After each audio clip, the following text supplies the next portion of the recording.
Red Hollow. Kentucky isn't the kind of place strangers usually settle into, which is why everyone noticed when Paul showed up during the autumn of 2017. At 28, I'd been running the local hardware store on Chestnut Avenue for about 5 years after taking it over from my father, and in a town where everybody knows everybody's business, a new face stands out like a neon sign in a cornfield. Paul was different from the usual drifters who passed through. He had this quiet, methodical way about him, always wearing the same faded denim jacket with copper buttons that caught the light in odd ways. He rented the old Garrison building near the town square, the one that had been sitting empty since the antique shop closed down, and within a week he'd hung up a hand-painted sign that read, "Radio Repair, all makes, all ages," in neat, precise lettering that seemed almost too perfect to be done by hand. The thing about Red Hollow is that we still loved our radios, old habits from when the town was more isolated, before reliable internet reached every corner of the county. Most families had at least one vintage radio gathering dust in their attics, inherited from grandparents who used to huddle around them for evening programs back when Roosevelt was president. Paul's timing couldn't have been better, really, because there'd been this wave of nostalgia hitting the older folks, wanting to hear those old tubes warm up again, wanting to share that crackling magic with their grandchildren. Within his first month, half the town had dropped off their broken radios at his shop, and the remarkable thing was that Paul never turned anyone away, never said a radio was too far gone or beyond repair. He'd just nod, write your name on a yellow tag with that same precise handwriting, tie it to the radio's cord, and tell you to come back in exactly 3 days. Never 2, never 4, always exactly 3 days. The first radio I brought him belonged to my grandmother, a 1952 Zenith with a mahogany case that hadn't worked since I was in middle school.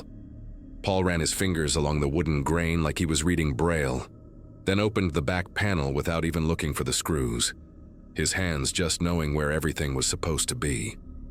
He pulled out components I couldn't name, examined them against the window light, and made these small humming sounds, not quite a tune, but more like he was having a conversation with the machine itself. 3 days later, when I picked it up, that radio didn't just work. It played clearer than it ever had, picking up stations from Louisville, Nashville, even Chicago on clear nights, when before it could barely catch the local AM station from 2 towns over. Paul charged me $30, which seemed almost insulting for the miracle he'd performed. But when I tried to tip him extra, he pushed the money back across the counter with his fingertips, like touching it too long might burn him. By November, Paul had become something of a local celebrity, though celebrity might be too strong a word for someone who rarely spoke above a whisper and never attended any town functions. People would see him at Nora's Diner every morning at exactly 6:15, sitting in the corner booth with black coffee and wheat toast, reading newspapers from cities none of us had ever visited: Detroit, Philadelphia, Seattle. Always from dates 3 weeks old, which Nora special ordered for him, though she never said why. His workshop lights stayed on until 2 or 3 in the morning, and if you walked past late enough, you could hear the sound of multiple radios playing simultaneously, creating this weird symphony of overlapping voices and static that made your teeth ache if you listened too long. But the strangest thing, the detail that should have warned us all, was that Paul never owned a radio himself, at least not one that anyone ever saw him use or carry, despite spending every waking hour surrounded by them. The first real sign of trouble came through Beverly Hutchinson's kitchen radio, a cream-colored Motorola from 1964 that Paul had repaired just before Thanksgiving. Beverly called me at the hardware store on a Tuesday afternoon, her voice shaking like autumn leaves, asking if I could come over right away and bring my grandmother's radio with me. When I got to her house on Sycamore Road, she was sitting at her kitchen table with her hands wrapped around a mug of cold tea, staring at the Motorola like it might bite her. She told me to wait until exactly 4:30, then turn on both radios and listen. At 4:29, the regular country music station was playing some Hank Thompson song, but the moment the clock hit 4:30, the music dissolved into static, then cleared into a voice I didn't recognize. a man speaking in measured tones, describing how Beverly had buried her late husband's gambling debt notices in the backyard last spring, how she'd burned them one by one in a metal trash can at 3 in the morning, while crying so hard she could barely see the flames. Beverly and I sat there in stunned silence as the voice continued, describing details only she could have known. The pattern on the metal can, the way she'd worn her husband's old bathrobe over her nightgown, how she'd said a prayer for forgiveness after each document turned to ash.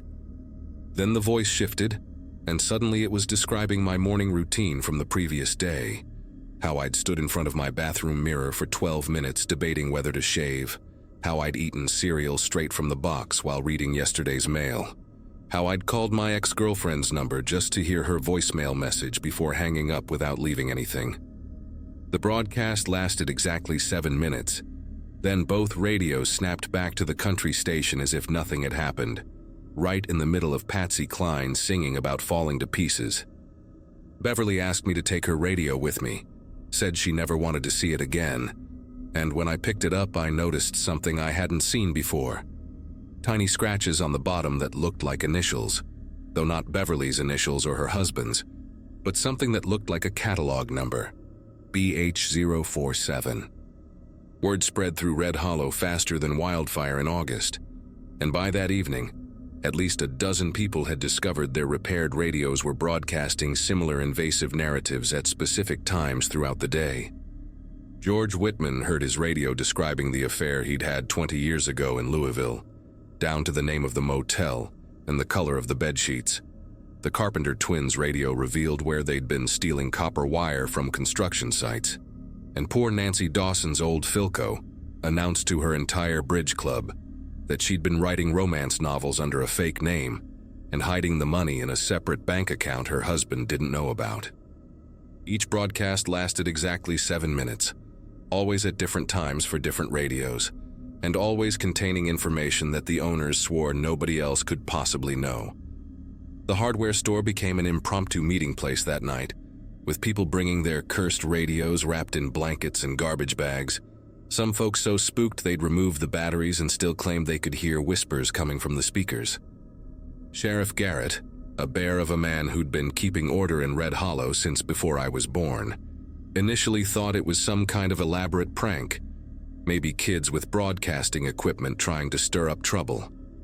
But when his own repaired radio, a 1948 Crossley his father had left him, started describing how he'd falsified evidence in a drug case to protect his nephew, his whole demeanor changed.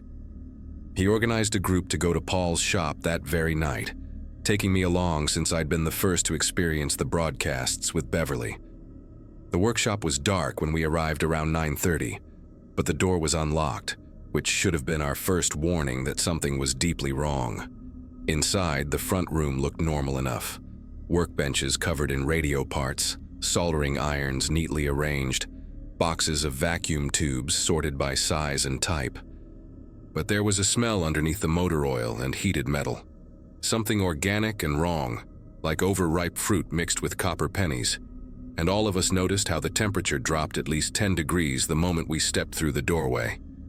Sheriff Garrett found the hidden door behind a filing cabinet, cleverly concealed but not impossible to spot once you knew something had to be there.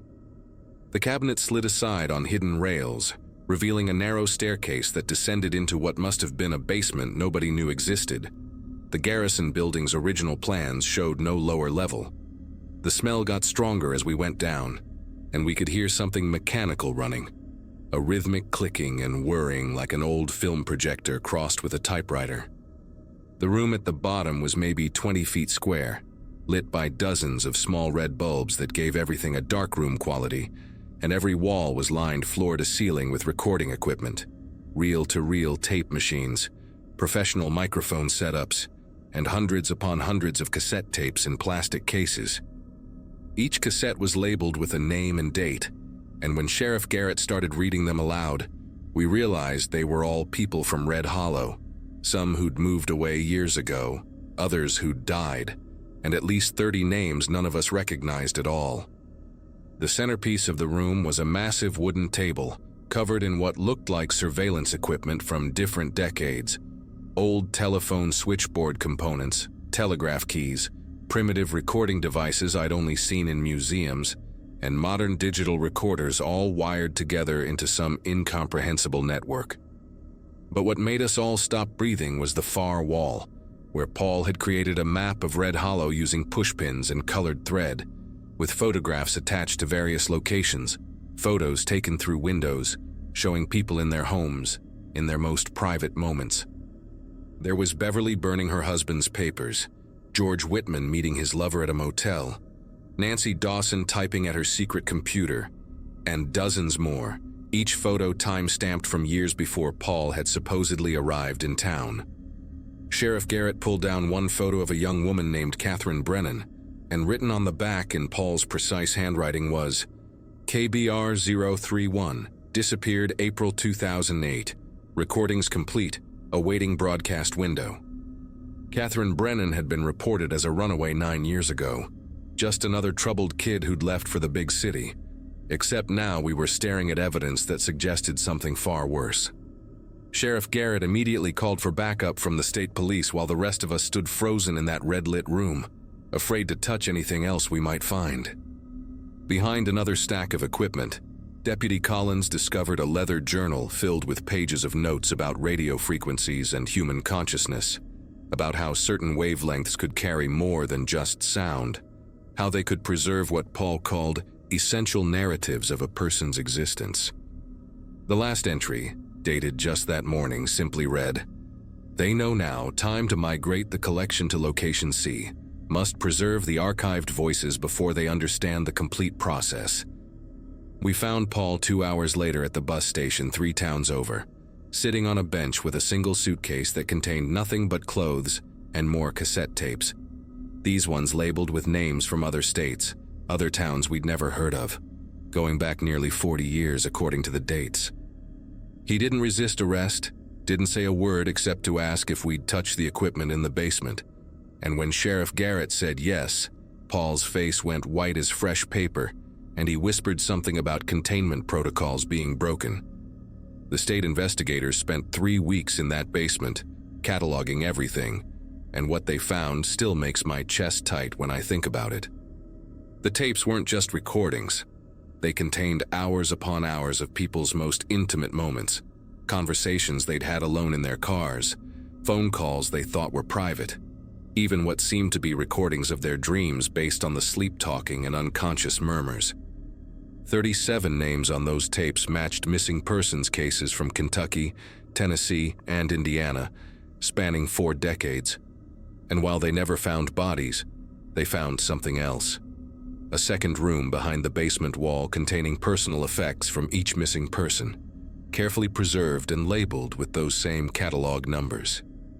Paul never admitted to killing anyone, insisted during every interrogation that he was just an archivist, a keeper of stories that would otherwise be lost.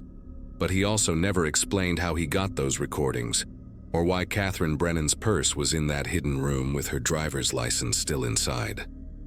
They sent him to a federal facility for psychiatric evaluation, and Red Hollow tried to forget, but even now, 5 years later, sometimes late at night when I can't sleep, I swear I can still hear faint broadcasts coming through the walls.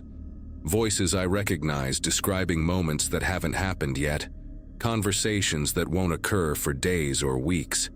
And I wonder if Paul's equipment is still running somewhere, still recording, still waiting for the right frequency to tell everyone's secrets.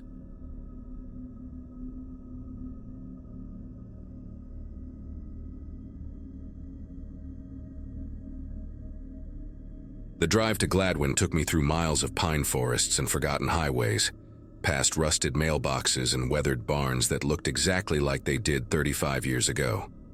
My 42nd birthday had passed just last month, and returning to that house felt like walking backwards through time, each mile stripping away another year of carefully constructed distance.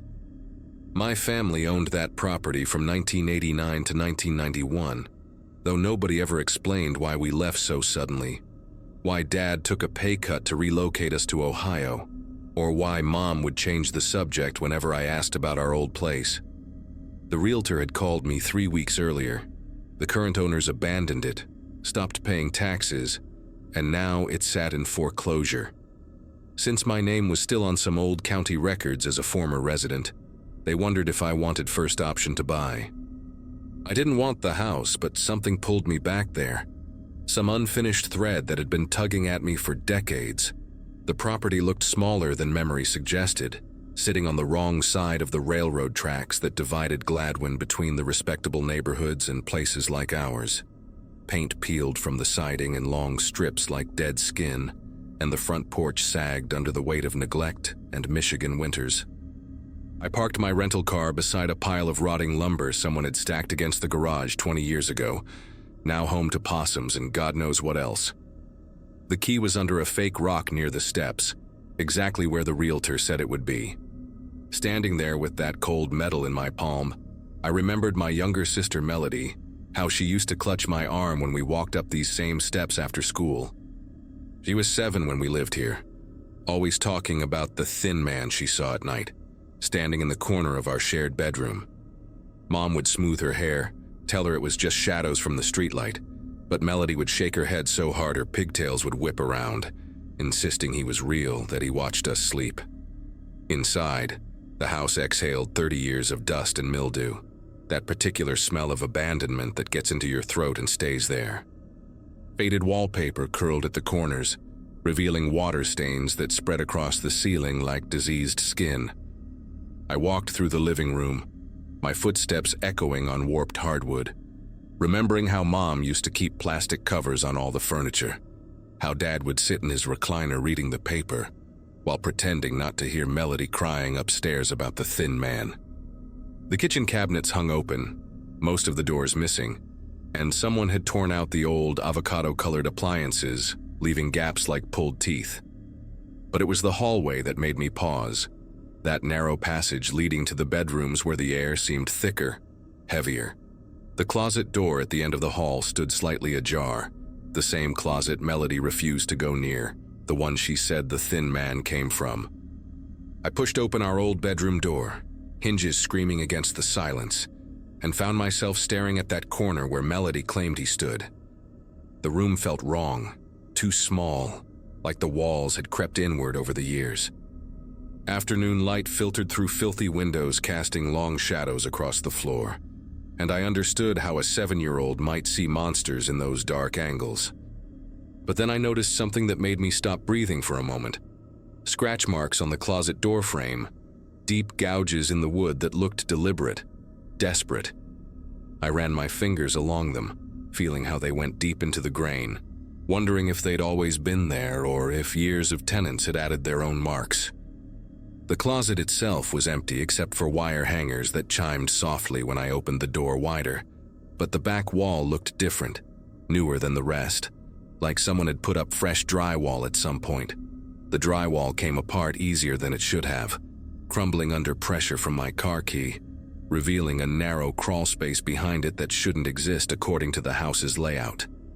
The smell hit me first, stale air mixed with something organic, like old leather and mothballs. Using my phone's flashlight, I could see the space extended back about 4 feet, barely wide enough for a person to squeeze through. There were things in there, boxes and bundles wrapped in deteriorating plastic, all covered in decades of dust.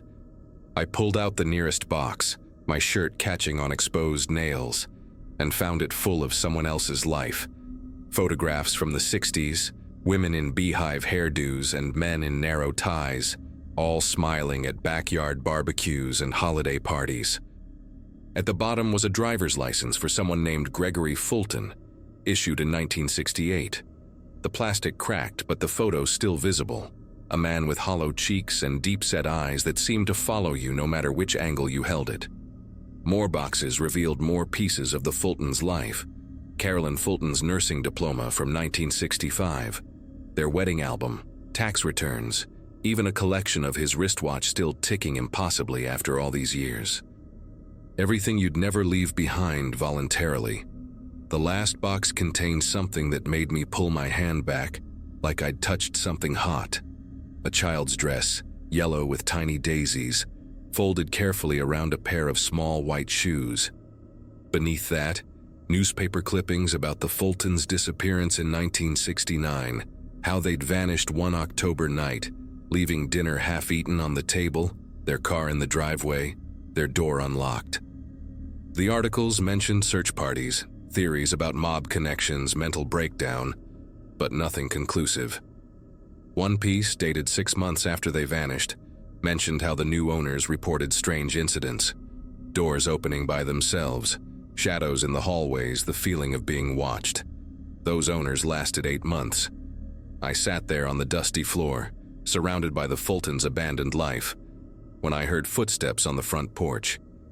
Heavy boots, deliberate and slow, followed by a knock that echoed through the empty house. The sheriff stood at the door, a man in his 60s with tired eyes and a badge that had seen better days. He'd heard about someone poking around the old place, wanted to make sure I wasn't a squatter or scavenger. When I explained who I was, showed him my ID, told him about finding the Fultons' belongings, his expression changed from suspicious to something else, something that looked like resignation. He asked me to show him, and when he saw the hidden crawl space, the boxes spread across the bedroom floor, he just nodded like he'd been expecting this call for 40 years. "We knew they never left town," he said quietly, examining Gregory Fulton's license with gloved hands. "But we never found bodies, never found blood, never found anything that would tell us what happened that night." He helped me pull out the rest of the items, taking photos with his phone, making notes in a small notebook he kept pulling from his chest pocket. There were more newspaper clippings at the bottom of the last box, but these were different. Older articles from the 50s about missing persons in Gladwin County, at least 6 cases over 15 years, all from houses near the railroad tracks. The sheriff read them without comment, his jaw working like he was chewing on words he wouldn't say. When we finished cataloging everything, he sat on the porch steps and lit a cigarette, even though I could tell he was trying to quit by the way he held it, guilty and necessary at the same time. "Every single owner after the Fultons left within a year," he said, smoke drifting between us. "Your family lasted 2 years, which was actually the longest. Most made it 6 months, maybe 8. They'd all say different things: electrical problems, job transfers, family issues. But when you pushed them, really pushed them, they'd mention the feelings, the sense that someone was always there, always watching." I asked him about Melody's thin man, half expecting him to laugh or dismiss it like my parents had. But his face went still, cigarette forgotten between his fingers. "Your sister wasn't the only one," he said after a long pause. "Kids from 3 different families described the same thing. A tall, thin figure standing in corners, always in the bedrooms, always at night. One boy, Jamie something, drew pictures of him over and over until his parents found them and burned the whole stack. The thing is, these families didn't know each other, never compared stories, but the descriptions were always identical. Tall, too tall for the ceiling, thin like he hadn't eaten in years, and just standing there, watching." The sheriff dropped his cigarette, crushing it under his boot with more force than necessary. He told me they'd investigated everything, checked for gas leaks that might cause hallucinations, tested for mold, even brought in a psychologist to examine the children. Nothing. No explanation for why multiple kids saw the same impossible figure in the same house across different years. The sheriff stood to leave, brushing dust from his uniform, but stopped at his patrol car and turned back. "There's something else," he said, voice lower now like he was sharing something he shouldn't. "About 10 years ago, we had a homeless man, Vietnam vet, who used to break into empty houses for shelter. One winter night, he broke into this place. We found him the next morning walking down Highway 61 in his underwear, middle of a snowstorm, feet bloody from walking on frozen ground. When we got him to the hospital, all he would say was that there was someone already living in the house, someone in the walls. He kept repeating, 'He's too tall for the rooms, too tall for the doors, but he fits in the spaces between.' The nurses sedated him, and when he woke up, he wouldn't talk about it anymore, just kept shaking whenever anyone mentioned that house. Checked himself out against medical advice and left town that same day. After the sheriff left, I stood alone in that house, the afternoon sun starting to fade, casting everything in that golden light that makes even decay look beautiful for a moment. I thought about calling Melody, asking her what she really remembered, but I knew she wouldn't talk about it. She'd spent years in therapy dealing with what our parents called night terrors, though she insisted until she was 15 that what she saw was real. I started gathering the Fultons' belongings, planning to take them to the sheriff's station, when I noticed something I'd missed before. In one of the photographs from their wedding album, there was a figure in the background standing behind the wedding party. Tall, elongated somehow, like the photo had been stretched in just that spot. It could have been a defect in the old film, a shadow, someone walking past when the shutter clicked. But the more I looked at other photos, the more I found him. At birthday parties, in windows, always at the edges, always slightly distorted like the camera couldn't quite capture what was there.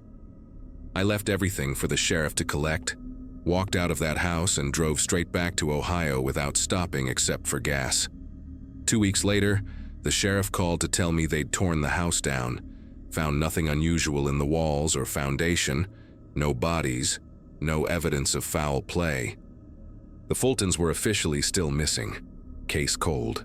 He mentioned, almost as an afterthought, that the demolition crew had complained about the layout being wrong. Rooms that didn't match the blueprint, spaces between walls that shouldn't exist in a house that size. They filled everything in with concrete before leveling it, built a small park where the house used to stand. Sometimes I'd drive past Gladwin on my way to other places, but I never stop. Melody and I don't talk about the house, but once during Christmas dinner last year, she'd had too much wine and said quietly, "He was too tall for the room, wasn't he?" That's what was wrong.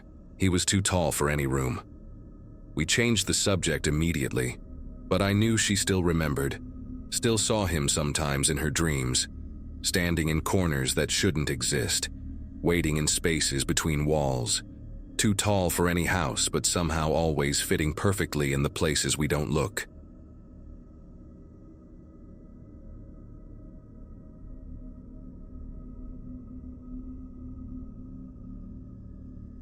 "26 isn't exactly young anymore, but sitting here typing this out, my hands still get clammy remembering what happened when my buddy Jason and I were just 15. We lived in this forgettable town in Iowa, one of those places where the biggest news was usually about someone's dog getting loose or the high school football team losing another game. My parents ran a hardware store downtown, and Jason's dad worked at the grain elevator near the railroad tracks. That summer of 2012, we spent most nights playing video games in my basement, or hanging out at the gas station parking lot with other kids who had nothing better to do.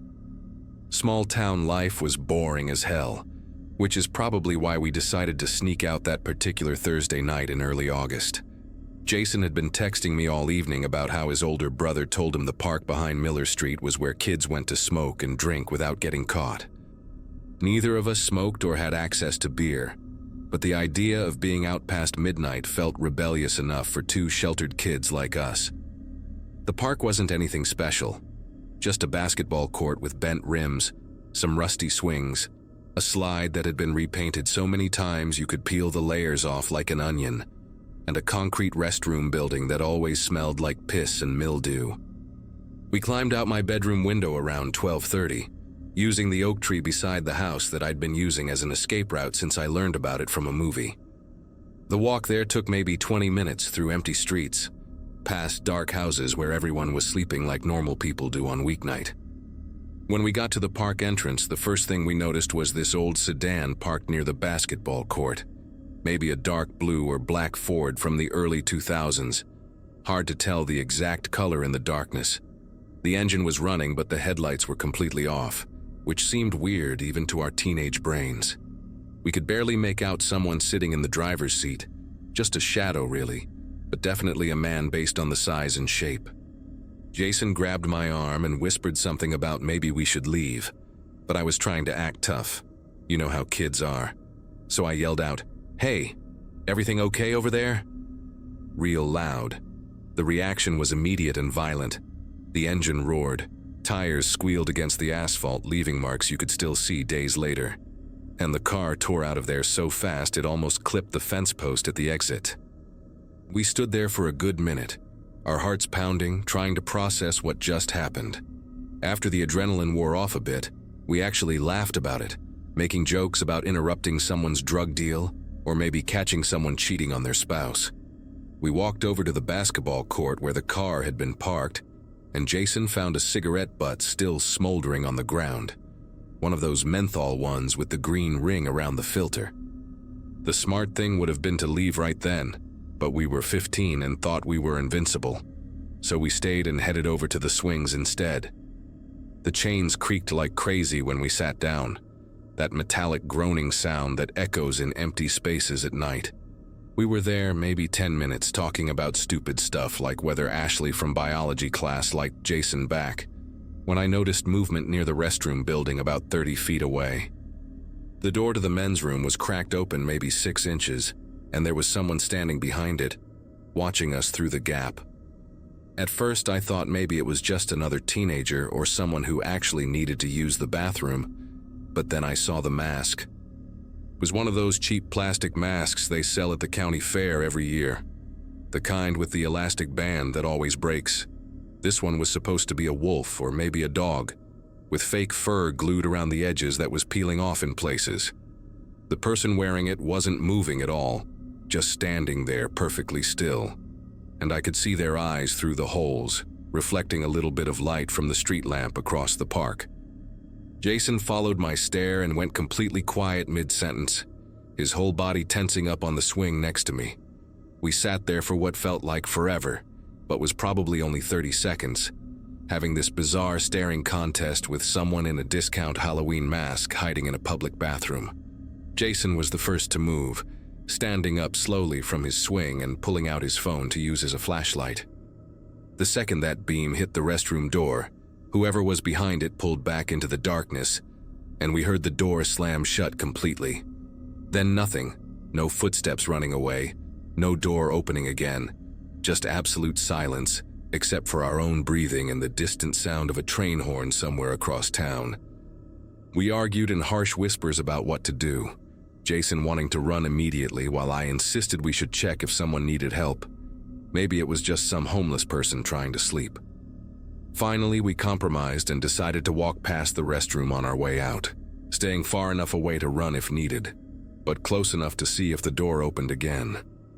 As we approached, keeping maybe 15 feet between us and the building, we could hear something that made my skin prickle, breathing, heavy and deliberate, coming from behind that closed door.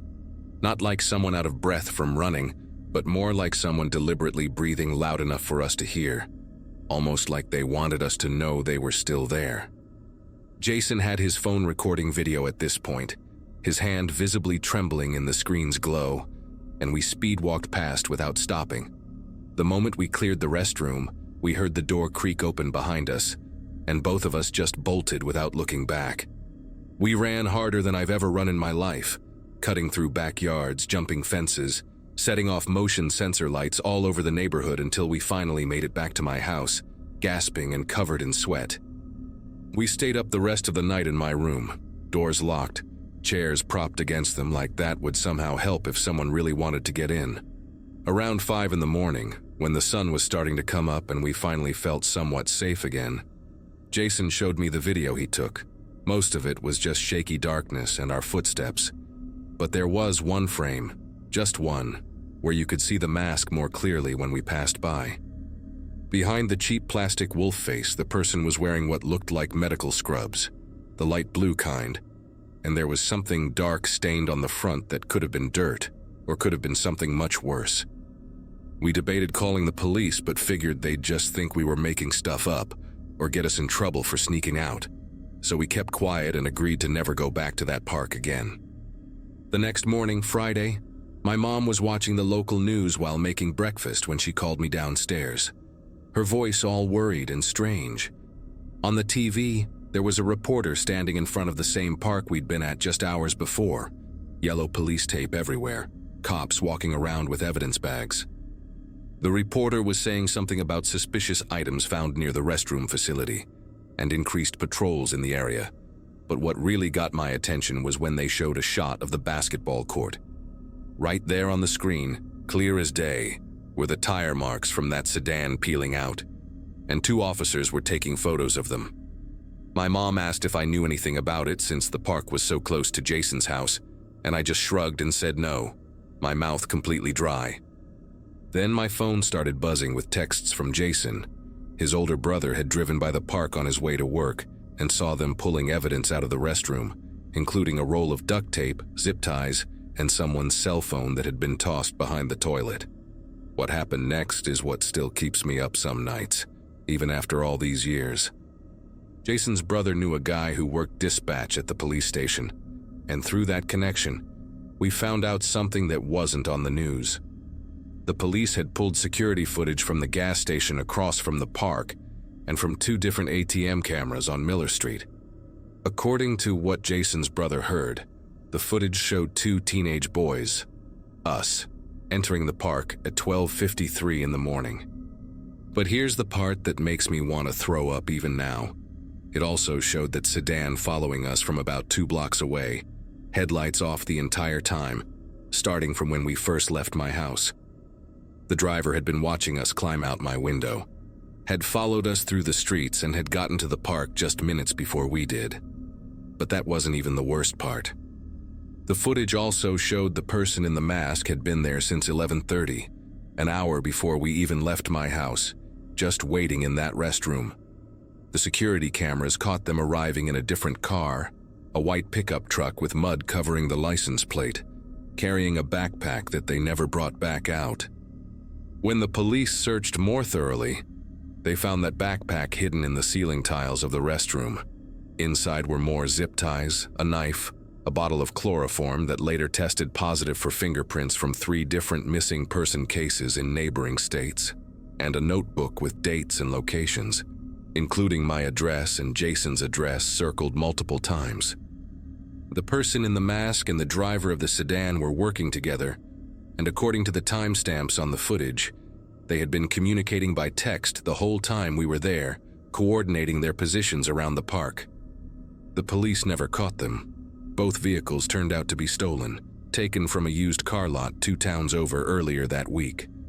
The DNA evidence from the cigarette butt and the items in the backpack didn't match anything in the system. Jason and I had to give statements to the police, and our parents were obviously furious about us sneaking out. But that anger quickly turned to relief and then terror when they realized how close we'd come to something unimaginable. We found out later that there had been similar reports from 3 other towns within a 50-mile radius that summer.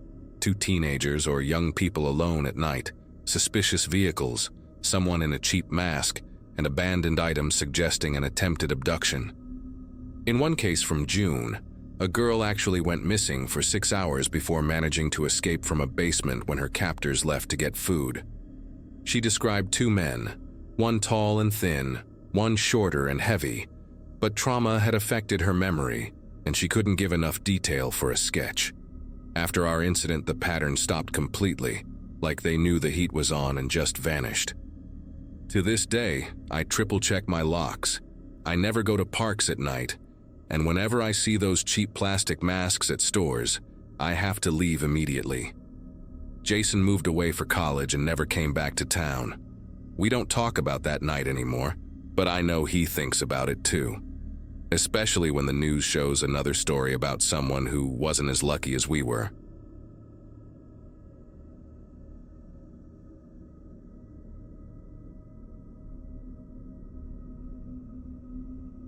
The security monitors in Building B showed nothing but empty hallways and loading docks, just like every other night since I'd started this maintenance supervisor gig 3 weeks ago. Outside, October wind rattled the metal siding of the industrial complex. 5 concrete giants that squatted on the old entrance to the St. Alder coal mine like tombstones, marking where the town's prosperity had died. My thermos of coffee had gone cold hours ago, but I kept sipping it anyway while reviewing the checklist for tonight's rounds. Replace the ballast in the warehouse's south corner, check the leak in Building D's roof, test the emergency exits in the plastics factory. Simple stuff that kept me from thinking too much about why I was back in Ridgemont after swearing I'd never set foot in Pennsylvania again. The divorce had been finalized last month. Baltimore felt like a different lifetime, and here I was, 34, and starting over in the same place I'd started from. By midnight, I'd already handled the urgent repairs and was doing my second walkthrough of Building C when I heard it for the first time. A rhythmic clanging, metal on metal, coming from somewhere beneath the concrete floor. The sound lasted maybe 10 seconds before stopping, faint enough that I almost convinced myself it was just the old heating pipes expanding and contracting with the temperature changes. These buildings were constructed in the 70s, all of them rushing to cover the mine entrance after what happened in 1952. So weird noises were part of the package. I made a note in my log about checking the basement mechanical room tomorrow night and continued my rounds, but the sound stuck with me. There was something deliberate about the rhythm. 3 quick strikes, then a pause, then 3 more, like someone signaling rather than random pipe noise. Still, I'd learned not to let my imagination run wild during these long nights alone. That was a quick way to make yourself paranoid in empty buildings, where every shadow seemed to move when you weren't looking directly at it. The following week, the sounds became impossible to ignore.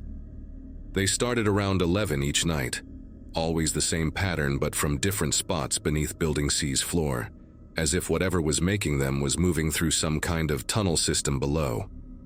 I'd checked the basement 3 times already, crawling through the mechanical room with my flashlight, inspecting every pipe joint and valve, but found nothing out of place. The building's original blueprints, which I'd dug out of a filing cabinet in the main office, showed only a standard basement layout. No sub-basements, no access tunnels, nothing that would explain the sounds that were now accompanied by what I could only describe as muffled voices, too distorted to make out words, but definitely human in cadence. When I mentioned it casually to Tony, the day shift supervisor who'd been working the complex for 15 years, he just shrugged and said the place had always been noisy, especially Building C. Something about the way the wind hit it just right. What really got under my skin wasn't the sounds themselves, but the fact that they followed a schedule. Every night at 11, continuing until around 2 in the morning, then complete silence. I started bringing a digital recorder, trying to capture evidence that I wasn't losing my mind, but the playback only picked up faint static and the hum of the ventilation system. On Wednesday night, I decided to stay in Building C's basement during the active hours, sitting on an overturned bucket next to the boiler, with every light on and my phone recording video. At exactly 11, the clanging started, so close I could feel the vibrations through my boots, but this time I noticed something else.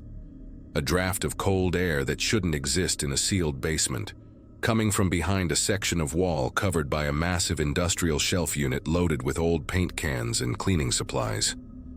The shelf must have weighed 800 pounds, but I could see gaps in the dust pattern on the floor, drag marks barely visible, like someone had moved it recently and tried to put it back exactly where it had been. It took me 3 nights to work up the courage and find the right equipment to move that shelf. I borrowed a furniture dolly from the loading dock and waited until Friday, when I knew the weekend security guard, Frank, would be doing his rounds at the other end of the complex. Inch by inch, I leveraged the shelf away from the wall, paint cans rattling with each pull, until I exposed what was hidden behind it. A freight elevator door, painted the same industrial beige as the walls, but with the unmistakable outline of the sliding gates. The manufacturer's plate was still visible, barely. Westinghouse freight elevator, Model F4, installed 1951. According to every blueprint and planning document I'd found, this elevator didn't exist. The control panel was dead, no power running to it, but the manual release lever on the gate still worked. And when I pulled it, the doors scraped open to reveal a shaft that descended into absolute darkness. The air that rushed up smelled wrong, not just stale or moldy, but sharp with something chemical that made my throat burn. The smart thing would have been to close those doors, push the shelf back, and pretend I'd never found it. Instead, I went back to my office and grabbed every flashlight I could find, plus the 100-foot rope from the emergency kit. The elevator car itself was stuck about 20 feet down the shaft, its roof accessible by a maintenance ladder bolted to the wall. When I climbed down and dropped onto the car's roof, my flashlight beam caught something that made me stop breathing for a second. The hatch was already open, and inside the car were hard hats, at least a dozen of them, arranged in a perfect circle on the floor. Each helmet had a carbide lamp attached, the old kind miners used before battery-powered lights, and in the center of the circle sat a leather-bound logbook, its pages swollen with moisture but still readable. The first entry was dated May 15, 1952, just 2 days before the mine supposedly collapsed, and it was written in pencil. Foreman Briggs ordered us to stay. Says the company will make it right. We can hear them drilling the seal already. I sat there in that elevator car for what felt like hours, reading through the logbook by flashlight, each entry more horrifying than the last. May 16th. 23 of us down here. Briggs says the benzene leak from the new chemical plant topside is worse than they thought. Company can't afford the cleanup if the state finds out. Cheaper to seal us in and claim cave-in. May the 17th. They cut the phone lines. Eddie tried to climb the shaft, but they'd already started pouring concrete at level 2. We can hear it setting above us. May the 18th. Air's getting thin. Briggs distributed the remaining water, says we need to make it look real for when they eventually dig us out. Some of the men are talking about using the dynamite we have left. The entries became shorter, more desperate. May 20th. 16 still breathing. Decided to try the old shaft on the east side. If you find this, know that Allegheny Chemical Corporation murdered us. The final entry was different, written in shaky handwriting. May 22nd, I'm the last one. The others went deeper, looking for the ventilation shaft that connects to Baker's farm. I stayed because someone needs to witness this. The benzene is pooling at level 3. They'll build right on top of us and no one will ever know. My name is Joseph Garrett. I have a wife named Ruth and 2 boys. Tell them I tried to come home. Below that, in different ink that looked much fresher, someone had written a single line, "We're still here." The temperature in the elevator suddenly dropped so fast I could see my breath, and from somewhere far below came that familiar clanging sound, except now I understood what it was. Mining tools on rock, the sound of men still trying to dig their way out. That's when the elevator car lurched just a few inches, but enough to make me scramble for the ladder. The cables above groaned like they were supporting weight they hadn't held in decades, and I could hear something else now, something that sounded impossibly like footsteps on the rungs below me, climbing up from the depths of the shaft. I've never climbed anything so fast in my life. My flashlight bounced wildly as I hauled myself up those rungs, not daring to look down, the sound of those footsteps getting closer with each second. When I reached the basement floor, I grabbed the logbook and 2 of the helmets without thinking, then slammed the elevator gates shut and engaged the manual lock. The clanging from below became frantic, like dozens of pickaxes striking metal simultaneously, and the whole building seemed to vibrate with the force of it. I dragged that shelf back into place using strength I didn't know I had, my mind racing with the implications of what I'd found. 23 men, sealed underground with toxic chemicals, erased from history and replaced with a story about a mining accident. The next morning, I drove straight to the county records office and spent 6 hours searching through death certificates from 1952. There was no Joseph Garrett, no mining accident in May. The St. Alder mine officially closed in March of 1952 for economic reasons, 2 months before those logbook entries were written. I tried calling the State Environmental Agency, the Historical Society, even a journalist friend in Philadelphia, but every conversation ended the same way. They needed proof beyond an old logbook, something concrete that couldn't be dismissed as a hoax. So I went back the next night, armed with a crowbar and my phone to take pictures of everything. But when I moved the shelf again, the elevator doors opened to solid concrete. Not old concrete either. This was fresh, maybe a day old at most, still slightly damp to the touch. Someone had filled the entire shaft while I was gone, working fast enough to complete it in less than 24 hours. The only evidence I had left was the logbook and those 2 helmets I'd grabbed, but when I got back to my office, they were gone from my desk. In their place was a typed note. "Your employment has been terminated effective immediately. Your final check will be mailed. Do not return to the property." It was unsigned, but underneath someone had written in pencil, "Some things need to stay buried." The check arrived a week later, 3 times what they owed me, along with a non-disclosure agreement and a letter from a law firm I'd never heard of, stating that any discussion of alleged historical incidents related to the industrial complex would result in legal action. I didn't sign it. Instead, I spent the next month researching Allegheny Chemical Corporation, which had merged with 2 other companies in the 60s and eventually became part of a multinational conglomerate that still operated facilities across Pennsylvania. Every thread I pulled led to sealed records, lost documents, or people who suddenly didn't want to talk after making a few phone calls. An old-timer at the library, who'd worked in the mines as a young man, pulled me aside one afternoon and told me that everyone knew something had happened at St. Alder, but the families had been paid off or threatened into silence, and those who'd tried to speak up over the years had a tendency to have accidents or simply leave town without warning. I live in Montana now, working construction, trying to put distance between myself and whatever I stirred up that night in Building C. But sometimes, usually around 11 at night, I think about those 23 men and wonder if they're still down there, still digging, still hoping someone will hear them. Last month, I got an email from a blocked address with a single attachment, a newspaper clipping from 1952, about a benzene leak at a chemical plant in Pennsylvania that killed 3 workers and contaminated the groundwater. The article mentions an emergency cleanup supervised by Allegheny Chemical Corporation, and notes that the incident was fully resolved with no lasting environmental impact. But there's a detail that wasn't in any of my research. The plant was built directly over the sealed St. Alder mine, using the old shaft as a waste disposal system. The email had no text, just the article and a photo taken recently, showing Building C of the industrial complex. In the basement window, barely visible, someone had traced words in what looked like coal dust. "Still here." I deleted the email, changed my phone number, and stopped looking back.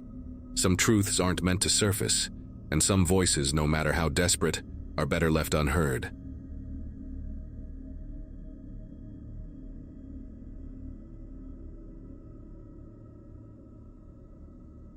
Arizona in July feels like standing inside an oven, and visiting my cousin Brett during peak summer wasn't my brightest idea.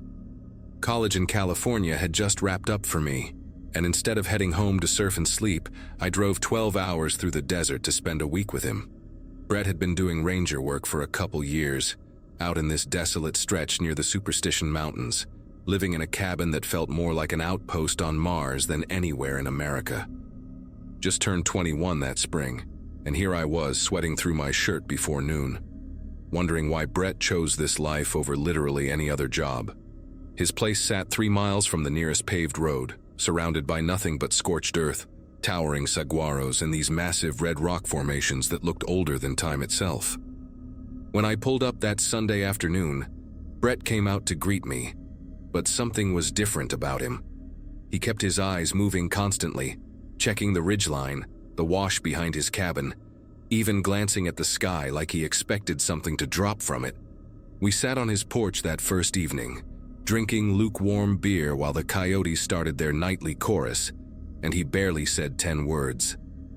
Monday afternoon, Brett finally loosened up enough to suggest showing me around his territory.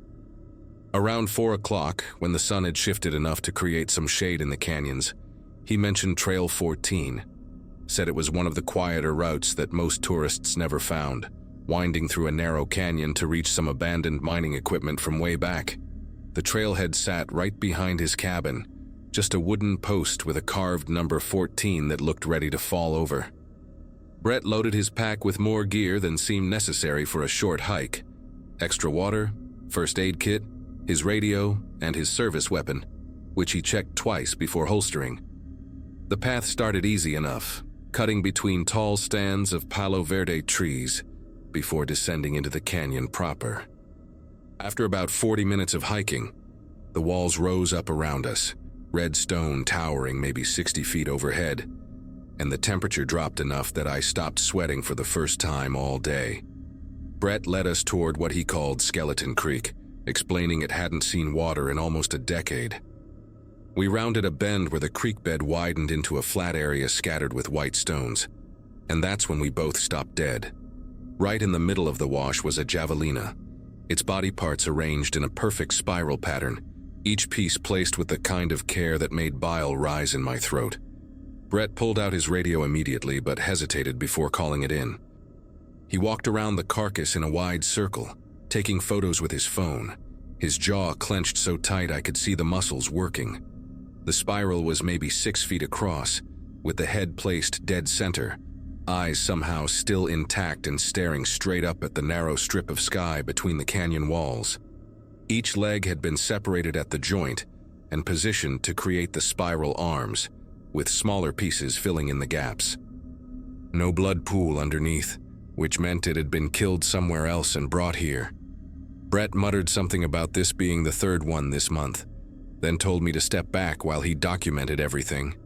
The smell hit me then, not just death, but something chemical underneath it, like formaldehyde mixed with sage. Brett noticed it too, covering his nose with his sleeve while he worked. He pointed to the ground around the spiral where someone had swept the sand smooth, erasing any footprints except for our own. We kept hiking after Brett called it in to the main station, though neither of us talked much. Another 20 minutes up the trail, we found the second one.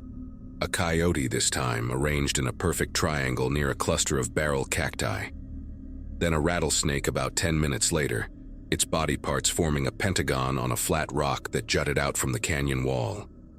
Each arrangement was different but equally precise, like someone had used a measuring tape and protractor to get the angles right. Brett's radio crackled with responses from the station, but the static was so bad in the canyon that we could barely make out what they were saying. The sun was getting low, painting the canyon walls this deep orange color that would have been beautiful if we weren't finding mutilated animals every few hundred yards. By the time we reached the old mining site at the trail's end, we'd counted 7 different arrangements, each one more elaborate than the last. The final one made us both stop breathing for a second. A desert bighorn sheep, massive thing that must have weighed 200 pounds. Its parts arranged in a complex pattern that looked almost like a star chart or constellation map. Brett took more photos while I tried not to vomit, the combination of heat and that chemical smell making my head spin. He showed me something I hadn't noticed at first. Small symbols carved into the rocks near each arrangement. These weird interconnected circles with lines radiating outward. Some had been filled in with what looked like charcoal or ash, making them stand out against the red stone. The mining site itself was just rusted equipment and a collapsed shaft entrance, but Brett found more symbols carved into the wooden beams that still stood. He traced one with his finger, then jerked his hand back like it had shocked him. When I asked what was wrong, he just shook his head and said we needed to leave before dark. The hike back felt twice as long, with shadows stretching across the trail and every sound making us both jump. Brett kept checking behind us, his hand hovering near his weapon, and I caught myself doing the same thing even though I had no idea what we were watching for. We passed the arrangements again, and in the dying light, they looked different somehow. More deliberate, like they were pointing towards something or marking a path we couldn't see. We made it back to Brett's cabin just as full dark hit, and he immediately locked both doors and checked all the windows, something I'd never seen him do the night before. He poured us each 3 fingers of whiskey, his hands not quite steady, and finally started talking about the other incidents. First one had been a month ago, just a single rabbit arranged in a perfect square near Trail 7. Then 2 weeks later, 3 arrangements on Trail 10. Last week, 5 on Trail 3. Always increasing, always more complex, and always on trails that led deeper into the canyon system. The local sheriff's department had been out twice but found nothing except the carcasses, no tracks or evidence of who might be doing it. Brett had his own theory, though. He'd noticed someone had been camping illegally somewhere in the park, finding traces of fire pits that had been carefully covered, makeshift shelters that had been torn down, and footprints in places where no hiker should be. Whoever it was knew the area well, maybe better than the rangers did, and they were getting bolder with each passing week. Around midnight, we were both still awake, Brett cleaning his rifle at the kitchen table while I pretended to read a book, but really just stared at the same page. That's when we heard it. Footsteps on the gravel outside, slow and deliberate, circling the cabin. Brett held up his hand for me to stay quiet, then moved to the window, keeping to the side so he couldn't be seen from outside.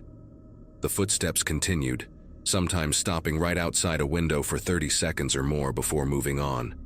Then came this sound I'll never forget, fingernails or something sharp dragging across the wooden walls, starting at the front door and moving all the way around to the back.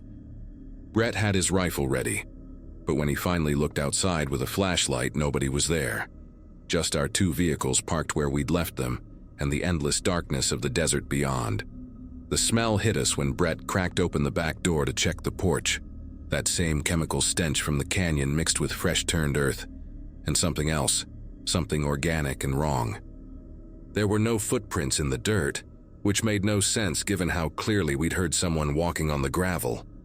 Brett called it in to dispatch, but they said all units were tied up with some emergency in town and couldn't send anyone until morning.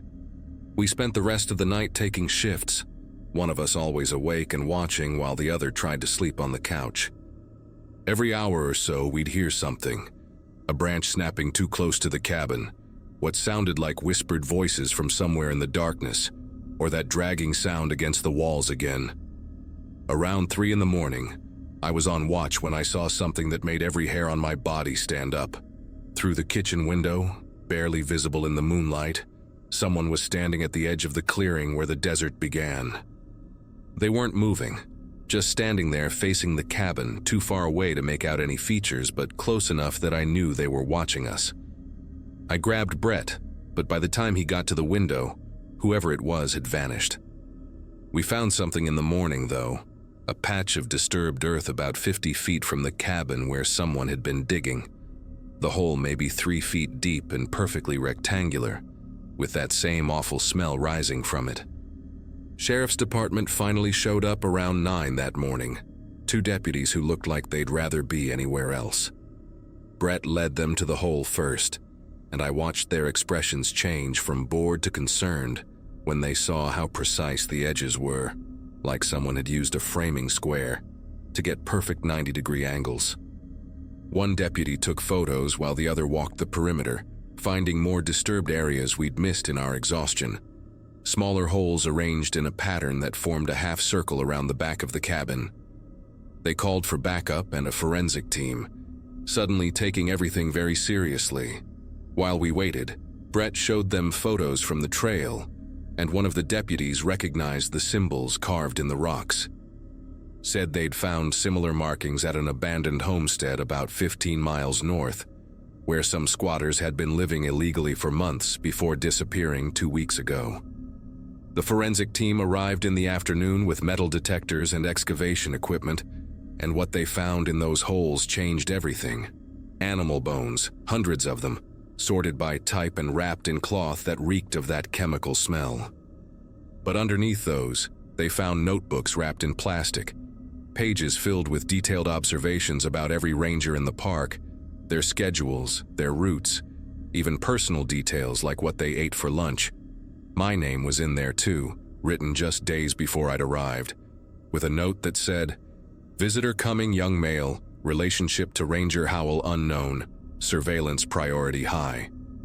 Brett went pale reading that, realizing someone had been watching him long enough to know I was coming before he'd told anyone at work.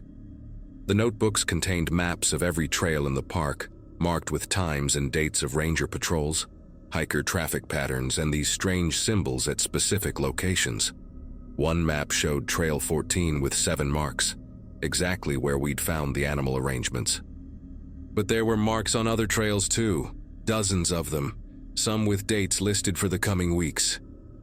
The detective in charge, a woman named Rodriguez who'd driven down from Phoenix, said it looked like someone was documenting the park for something bigger, maybe planning something they hadn't carried out yet.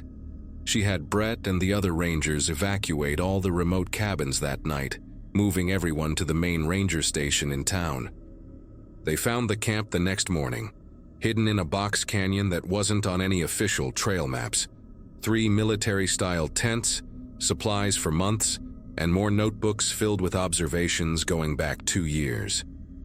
What really got to everyone was the final notebook they recovered, the one that had been left open on a makeshift desk, made from stacked rocks and a piece of plywood. The handwriting was different from the others, more frantic and deteriorating as the pages went on, like someone writing while losing their grip on reality. It documented the daily movements of every ranger down to the minute, but toward the end, the entries became stranger. References to the pattern being complete, the land demanding its tribute, and detailed descriptions of rituals that needed to be performed at specific coordinates.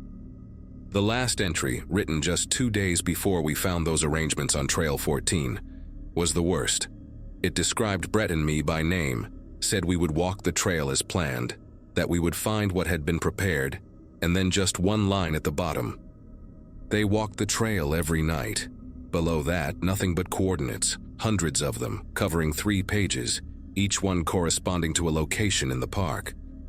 Detective Rodriguez had a team check the first few coordinates and found more animal arrangements at each one, some fresh, others weeks old, all arranged in those same geometric patterns. They never found whoever had been living in that camp. The forensic team determined at least 3 different people had been there based on DNA evidence, but none matched anyone in the system. The only lead came from a gas station security camera in town that caught 3 figures in dark clothing buying supplies 6 weeks earlier, their faces carefully turned away from the camera, moving in this synchronized way that made my skin prickle just watching the footage. Brett took leave after that, couldn't handle going back to the cabin knowing someone had been watching him for years. I cut my visit short, drove straight back to California without stopping except for gas. The Park Service closed that section for 6 months, said it was for maintenance and ecological survey, but Brett told me they brought in federal investigators and found more camps, more arrangements, more evidence of long-term surveillance of isolated government facilities across 3 states.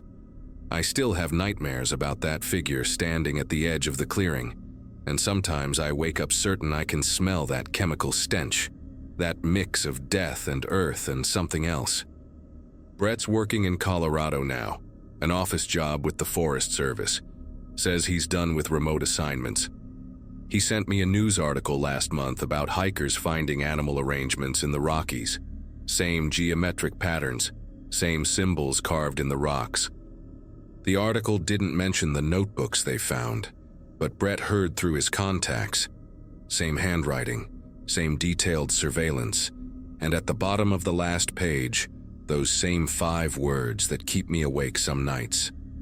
They walk the trail every night.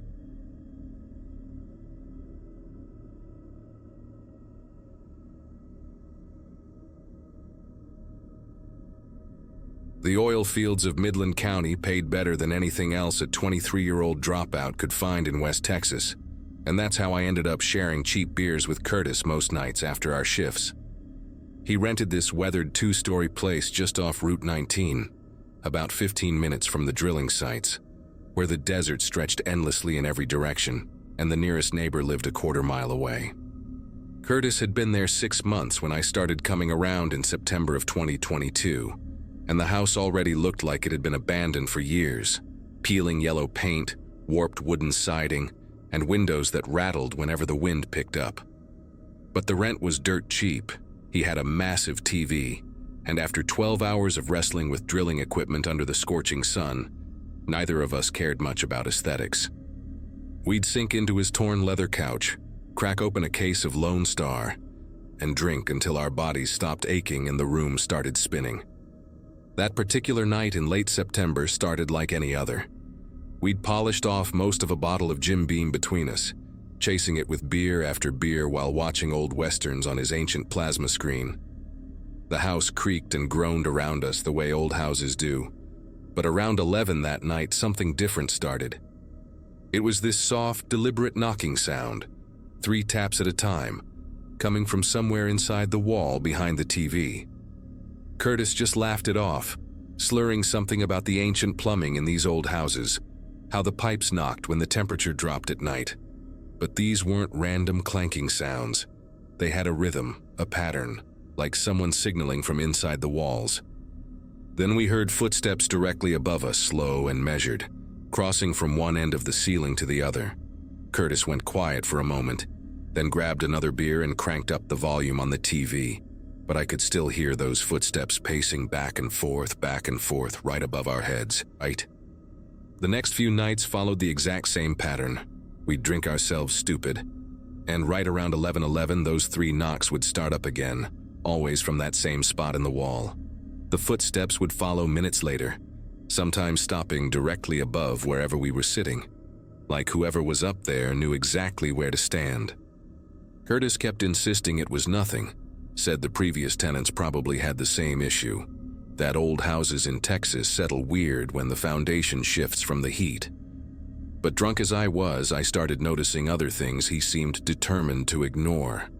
The back door would be unlocked in the morning when we'd definitely locked it the night before. Empty beer cans we'd left on the coffee table would be lined up neatly on the kitchen counter. Once I found my work boots placed perfectly parallel by the front door when I knew I'd kicked them off in different corners of the room. Curtis always had an explanation. We were too drunk to remember. Maybe we cleaned up and forgot. Typical blackout behavior. By the 4th night, even Curtis couldn't pretend anymore. We were both sprawled on the couch, less drunk than usual because we'd run out of whiskey, when the knocks started early, around 10:30 instead of 11:11. This time they came from multiple walls at once, surrounding us with that same deliberate 3-tap pattern, like Morse code we couldn't decipher. The footsteps upstairs turned into running, heavy boots sprinting from one end of the attic to the other, making the ceiling fan shake and dust drift down onto our faces. Curtis jumped up, grabbed a baseball bat from behind the door and headed for the stairs, shouting that whoever was up there better get the hell out of his house. I followed him up those narrow wooden steps, using my phone's flashlight since the stairway bulb had been dead for months. The attic door was one of those pull-down types with a ladder, and it was already halfway open. The ladder extended just enough for someone to squeeze through. Curtis yanked it all the way down and climbed up while I held the bat, ready to swing at whoever came running out. The stench hit us first, stale cigarette smoke mixed with something sour, like unwashed clothes left to rot in summer heat. Curtis pulled himself up into the darkness while I climbed up behind him, and when he found the pull string for the single bare bulb, what we saw made us both go completely silent. There was a makeshift living space set up in the corner, a stained twin mattress pushed against the wall, surrounded by dozens of crushed beer cans and cigarette butts, some still smoldering in an old coffee tin. Food wrappers from the gas station down the road were scattered everywhere, some dated from just days ago. But what made my throat close up were the photographs spread across the mattress like playing cards. Polaroids, maybe 30 or 40 of them, all showing Curtis and me passed out on the couch downstairs. Different nights, different positions, but always unconscious, always vulnerable. In some photos, a shadow fell across our faces, like whoever took them was standing directly over us. One showed Curtis with his mouth hanging open, a hand reaching into frame holding what looked like a piece of beef jerky inches from his lips. Curtis started cursing, kicking at the mattress, sending photos scattering across the plywood floor. That's when we noticed the holes drilled through the ceiling. Perfect little spy holes positioned right above the living room, the kitchen, even one that looked down into the bathroom. Whoever had been living up here had been watching everything, documenting our routines, learning when we drank ourselves unconscious. I grabbed a handful of the photos, noticing some were dated on the back in neat handwriting. They went back 2 months, long before I'd started coming over. There were pictures of Curtis alone, eating dinner, watching TV, even one of him stepping out of the shower, taken from above through that bathroom hole. The most recent photo, dated just 2 days ago, showed both of us on the couch, and someone had drawn little X marks over our eyes with a red pen. Curtis found an old army duffel bag shoved behind the mattress, still packed with clothes, a toiletry kit, and disturbingly, a worn leather journal filled with observations about our schedules, when we left for work, when we came home, how much we typically drank before passing out. We practically fell down that ladder trying to get out of the attic, Curtis already on his phone with 911 while I ran through the house checking closets, behind doors, anywhere someone could hide. The operator told us to get out of the house immediately and wait for the sheriff's department, but Curtis was beyond reasoning. He grabbed his shotgun from the bedroom closet and started shooting the locks off every door in the house, screaming for whoever it was to show themselves. I dragged him outside just as 2 sheriff's cars pulled up, their lights painting the desert red and blue. The deputies searched the house top to bottom while we sat in the back of a patrol car, sobering up fast as the reality sank in. They found more evidence we'd missed, empty food containers hidden in the wall cavity behind the TV where those knocks had been coming from, and a bucket in the corner of the attic that explained the sour smell. Whoever it was had been relieving themselves up there, probably for weeks, only leaving when they knew we'd be at work. The deputy who took our statements, an older guy with deep-set wrinkles around his eyes, said they'd seen this before with the transient population that follows oil work from town to town. Sometimes they find an empty house. Sometimes they find one with people too drunk to notice an extra resident.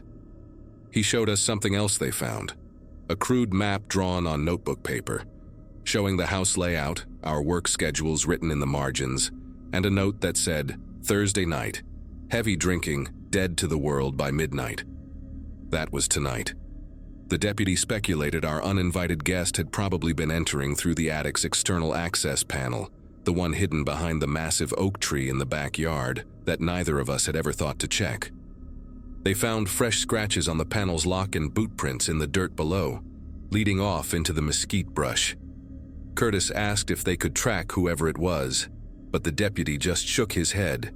With miles of desert in every direction and abandoned houses scattered all along Route 19, the person could be anywhere by now. Curtis couldn't stay in that house another night. He packed everything he could fit in his truck and crashed at my motel room near the drilling site. We went back the next morning with 3 other guys from our crew to get the rest of his stuff, and that's when we found something the deputies had missed. Hidden under the insulation in the attic, wrapped in plastic, was a roll of film negatives. When we held them up to the light, they showed other people, other houses, all shot from similar angles through ceilings and walls. Some of the photos had addresses written on the edges, places scattered across West Texas, going back years. One set of photos from Odessa showed a family eating dinner, completely unaware of the camera above them. Another from Pecos showed an elderly man in his bedroom, and in the last photo of that series, the same man was lying very still on the floor, his face turned away from the camera. Curtis turned white when he recognized one of the addresses. It was a house 2 streets over where his cousin lived until last year, when she suddenly moved back to Houston, claiming she never felt safe there, but could never explain why. The investigation went nowhere fast. The sheriff's department took all the evidence, said they'd check with other counties about similar cases, but nothing ever came of it. Curtis moved out that same week, found a studio apartment closer to town with proper locks and neighbors close enough to hear if something went wrong.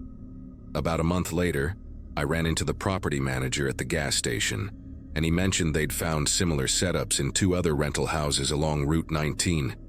Same kind of mattress in the attic, same holes drilled through the ceiling, but no photographs left behind. He said they were installing motion sensors and cameras in all their properties, but something about his nervous laugh told me he didn't think it would help much. The worst part came 3 weeks after that, when Curtis called me at 2 a.m, his voice shaking. He'd developed some of his own photos from a disposable camera he'd forgotten about, pictures from a barbecue at his old house a month before the knocking started. In the background of one photo, barely visible in the upstairs window, was the silhouette of someone standing in what should have been an empty attic, just watching. I quit drinking after that. Not completely, but those blackout nights were done for good. The thought of lying there unconscious while someone stood over me, maybe touching my things, maybe touching me, was enough to keep me stone sober most nights. Curtis lasted another 2 months in Texas before taking a job in North Dakota. Said the money wasn't worth looking over his shoulder every time he heard a floorboard creak. Before he left, we drove out to the house on Route 19 one last time, middle of the day with the sun blazing overhead. The place was already being renovated, workers tearing out walls and replacing the ceiling. But when we talked to the foreman, he pulled us aside and showed us something they'd found.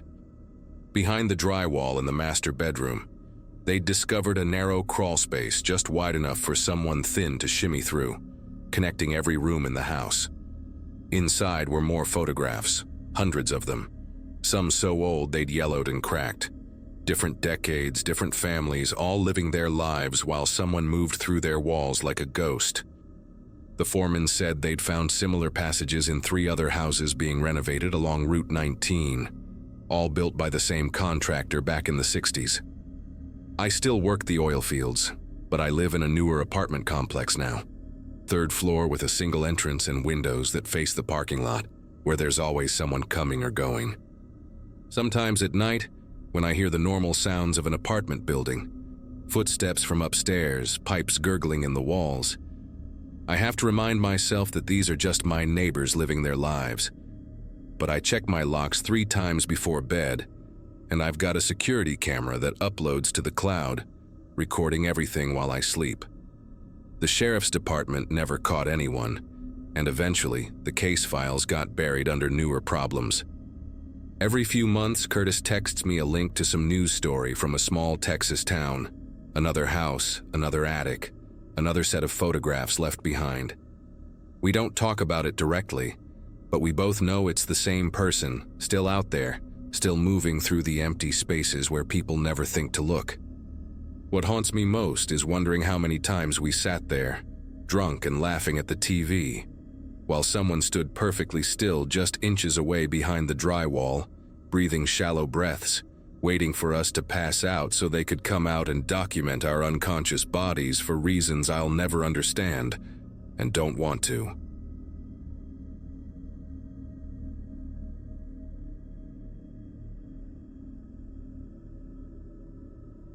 It happened a few years ago when my fiancé and I had just moved into a quiet neighborhood in Oregon called Pine Ridge. It was one of those places where everyone waved at each other, and the biggest concern was who left their trash bins out too long. We had a golden retriever named Daisy, a goofy, gentle dog who loved chasing leaves and barking at sprinklers. Our house backed up against a stretch of woods, crisscrossed by narrow trails that locals used for walks. We went there almost every evening after dinner, Daisy trotting ahead with her tail wagging, nose buried in every patch of grass. That trail became part of our routine, something small that made the days feel peaceful. One afternoon around sunset, Daisy darted into the trees chasing what looked like a squirrel. Normally she would come back after a few minutes panting and proud, but that day she didn't. We called her name until it got dark, our flashlights cutting through the trees like thin blades of light. No collar jingling, no rustling, no bark. It was as if she had evaporated between the pines. That night we barely slept. The woods that had once felt calm now pressed against the house like a living thing, too quiet, too dark. Every creak of the porch made my chest tighten. For the next several days, we searched. We put up flyers, left bowls of food along the trails, and talked to neighbors. Some joined us in the search, bringing lanterns and walking the paths at dusk. I remember the cold dampness that clung to my jeans and the way the trees seemed to absorb our voices. A man named Curtis, who lived 2 streets over, said he had seen a light deep in the woods the night Daisy disappeared, like someone walking with a headlamp. We thought maybe it was just another neighbor helping out. Still, something about how he said it lingered in my mind, like a small splinter I couldn't ignore. By the 5th night, exhaustion had settled in. My fiancé had to work early the next morning, so I stayed up alone, scrolling through local lost pet groups online. The house was silent except for the hum of the refrigerator. Around midnight, I heard it, faint scratching at the front door. At first, I thought I imagined it, but it came again, slow, deliberate, and too high to be from the wind. My heart pounded as I walked toward the door. I remember thinking, please let it be Daisy. When I opened the door, the porch light flickered once before staying on. There was no sign of Daisy, no sound, no movement, just her collar, lying perfectly centered on the doormat. The tag still had her name etched into it, and when I picked it up, it was warm, like it had just come off her neck. The air felt heavy, and for a long moment I couldn't breathe properly. I called my fiancé, my voice trembling, but he didn't pick up. I kept staring at the collar, half expecting someone to step out from the shadows and explain what I was looking at. When he got home, we checked the doorbell camera together. The footage showed a man approaching our porch around midnight. He wore a dark jacket and a headlamp that cast a wide beam of light across the camera lens, making it impossible to see his face. He moved slowly, almost carefully, like he didn't want to make noise. Then he placed Daisy's collar on the doormat, adjusted it so it was perfectly straight, leaned closer to the door, and whispered something. The microphone barely caught it, just a few muffled words. We replayed it several times before we could make out the phrase, "You should not have called the sheriff." My fiancé's face went pale. Earlier that day, out of frustration, he had reported Daisy's disappearance to the local sheriff's office. It wasn't a big town, so everyone knew about it within hours. We had no enemies, no strange encounters, no reason anyone would care about our dog. But someone clearly did. The realization that a stranger had been standing right outside our door while we slept hit harder than anything. The thought made the house feel smaller, every window too exposed, every sound suspicious. We locked every door, pulled the curtains shut, and sat in silence for what felt like hours. The next morning, we handed the footage to the sheriff's deputy. He promised to look into it, though his tone made it sound like he didn't expect much. We went back to the woods that day, walking the same trails again, but it felt different now. Not just sad, but watched. The trees were still and the ground was soft from rain, yet we saw fresh boot prints that weren't ours. Bigger, heavier. They led in circles near the back fence of our neighborhood, looping again and again before stopping abruptly near one of the food bowls we had left for Daisy. The bowl was empty, but the ground around it looked like someone had knelt there for a long time. That night, neither of us could relax. Every creak in the walls made us glance toward the door. Around 1 a.m, a light flashed across the living room curtains, just once, like a quick sweep from a flashlight. We sat there frozen in place, listening, waiting for footsteps, for anything. But after a few minutes, the silence returned. When we finally worked up the courage to check outside, there was nothing. The street was empty, and the trees behind the house swayed gently under the wind. It was almost worse that way, knowing someone could be out there and not seeing them. Over the next week, we stayed with my fiancé's sister in town. When we returned home, the sheriff's department had left a note saying they had no further leads. We tried to move on, but small things kept happening. One morning, the latch on our backyard gate was open. Another day, our porch light was unscrewed halfway, just enough to make it flicker. We bought new locks, new cameras, and motion lights, but the unease never really left. I could feel it lingering in the corners of every quiet night, waiting for the next small sign that someone had been there again. Months later, we sold the house and left Pine Ridge altogether. We never found Daisy. I still check lost dog pages sometimes, hoping for a miracle, but deep down I know she's gone. What I cannot shake, even after all this time, is the image of that man on the camera. The way he bent down, adjusted the collar with care, and whispered like he already knew we would watch the footage later. Like it was meant for us. It wasn't random. It was deliberate, personal. To this day, I still replay that moment in my head, standing barefoot on the porch, holding a warm collar that should have been around Daisy's neck. I never heard from the sheriff again, and maybe that is for the best. But sometimes, late at night when everything is still, I imagine a faint scratching sound on the door, just once or twice, enough to remind me that some things are better left unsolved.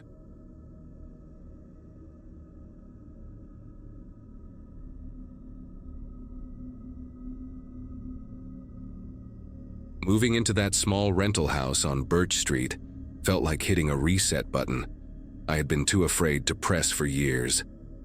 The divorce had left me drained, and I thought a quiet neighborhood in Millhaven would give me a chance to breathe again. The house itself was simple: 2 bedrooms, creaky floors, and a narrow porch that faced the street. I remember how the air smelled faintly of pine when I signed the lease, and how the silence at night felt almost heavy, like the town had forgotten how to make noise. I spent my evenings unpacking slowly, taking my time to build a new routine that felt safe and predictable. It was maybe a week after I settled in that I started noticing the house across the street.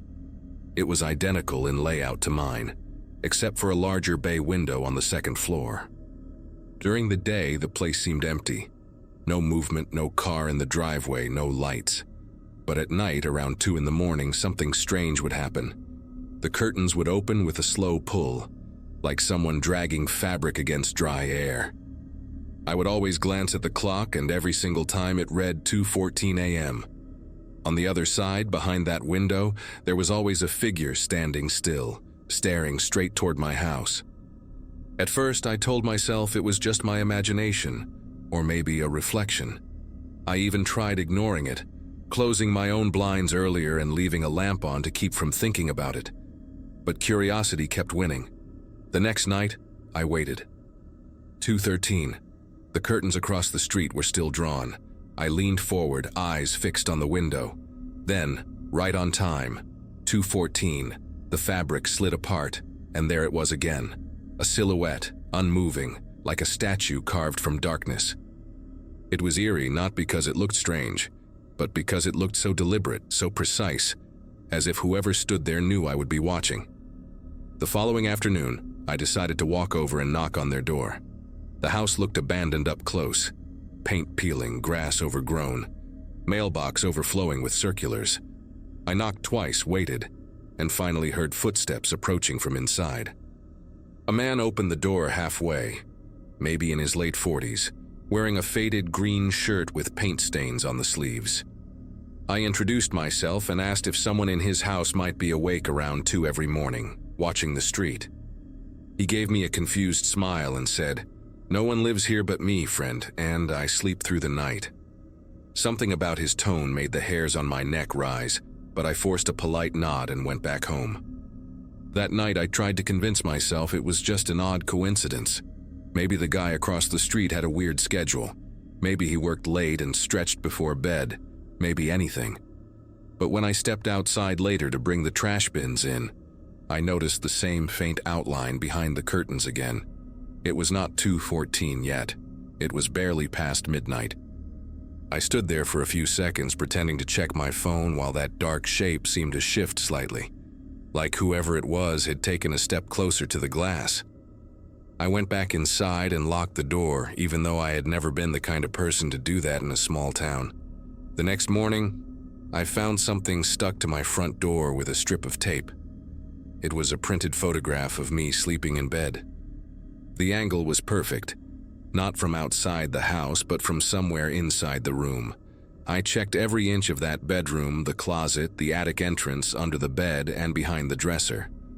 Nothing. My first instinct was to call the sheriff's office.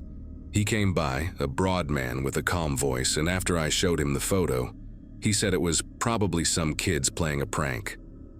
I asked if he could check the house across the street, but he just sighed and told me to try not to lose sleep over it. That night, I could not relax. I unplugged every electronic device and turned off my phone after hearing faint clicking noises on the line earlier that day. Around 2 in the morning, I sat on the couch with all the lights off, watching the window. When the clock struck 2:14, the curtains across the street opened again. This time, the figure raised its hand, slow and deliberate, as if waving. I stepped back instinctively, my body tense, trying to process what I was seeing. The motion lasted only a few seconds before the curtains closed again, sealing the window in darkness. The next day, I decided to confront the neighbor again, but when I crossed the street, the house looked completely deserted. Windows boarded up, front door sealed with a chain, grass taller than I remembered. I stood there, staring, feeling completely disoriented. It made no sense. I had spoken to someone here only a couple of days ago. I even knocked out of desperation, and the hollow sound that came back made it clear. There was no one inside. That night, I pushed a chair against the door and kept a flashlight next to the bed. Sleep would not come easily, so I just lay there listening. The house had a language of its own, wood expanding, pipes humming. But then there was a different sound, a faint scraping from somewhere near the hallway. It came in short bursts, like metal brushing against wood. When I finally got up and checked, nothing was there. Still, I could not shake the feeling that someone had walked through the living room just seconds before I did. The next morning, another photograph was waiting.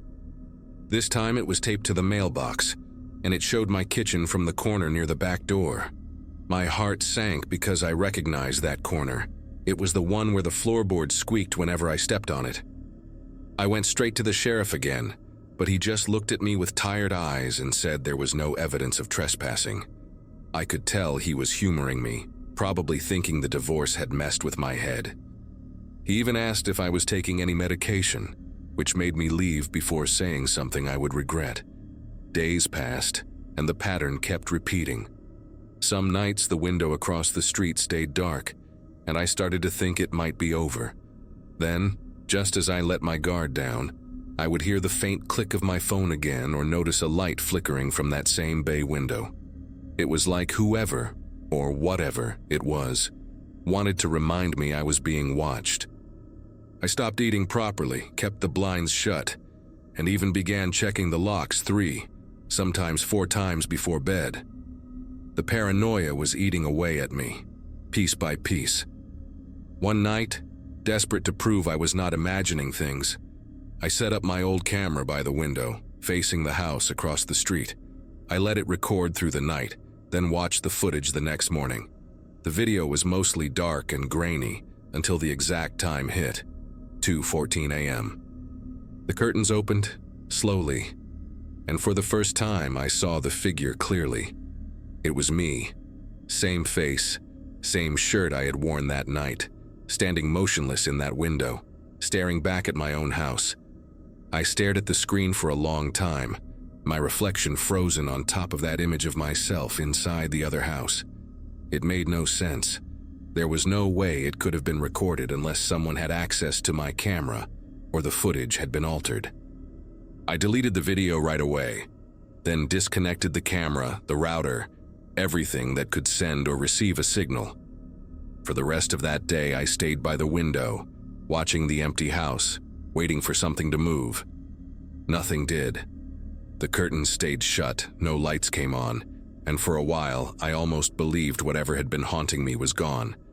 But a few nights later, I woke to a faint scratching near my bedroom window. Not the soft hum of branches or wind, but a slow, deliberate drag, like fingernails against glass. I turned on the flashlight and froze at what I saw. On the outside of the window pane, pressed against the glass, was a single printed photo.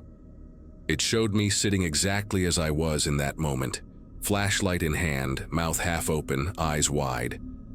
I ripped it down. But before I could think of what to do next, the phone on my nightstand started ringing. I answered it out of instinct. Silence. Then a soft, steady clicking sound filled the line, the same one I had heard days earlier. The next morning, I packed my things and drove to a motel 2 towns away. When I called the landlord to explain, he told me something that has kept me awake ever since. He said the house across the street had been condemned for years. The last tenant, a man who looked, in his words, a lot like you, had been found inside, surrounded by hundreds of photographs of himself sleeping, all taken from impossible angles. The place was boarded up after that, and no one had lived there since. I asked him when that happened, and he said it had been over a decade ago. I have not gone back to Birch Street. My new apartment has no direct neighbors, and I keep the blinds drawn most of the time. Still, there are nights when I wake up around 2:14 without knowing why. Sometimes I think about that camera, about the reflection I saw in the footage. I try to tell myself it was stress, or sleep deprivation, or something explainable. But deep down, I know what I saw. And whatever stared back at me from that window, it was not just another person. It was me, or something pretending to be.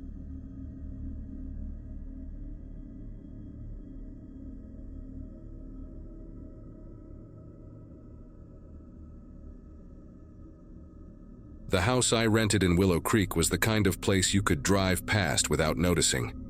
A single-story home with fading green shutters, tucked between two larger houses, where the curtains always seemed half-drawn. I moved there 6 months ago, after taking a job at the local clinic. It felt safe at first. Small town, quiet nights, neighbors who waved without really saying much. My shifts were long, sometimes stretching into the early morning, but I liked coming home to silence. It felt earned, like a kind of peace only exhaustion could buy. The first time I heard the sound, it was almost subtle enough to dismiss. A faint shuffle, maybe a pipe settling, or a stray raccoon outside. But the noise didn't come from outside. It came from under the floor, soft steps that mirrored mine. I remember standing in the kitchen with a cup of tea, realizing that each time I took a step, something below seemed to echo it.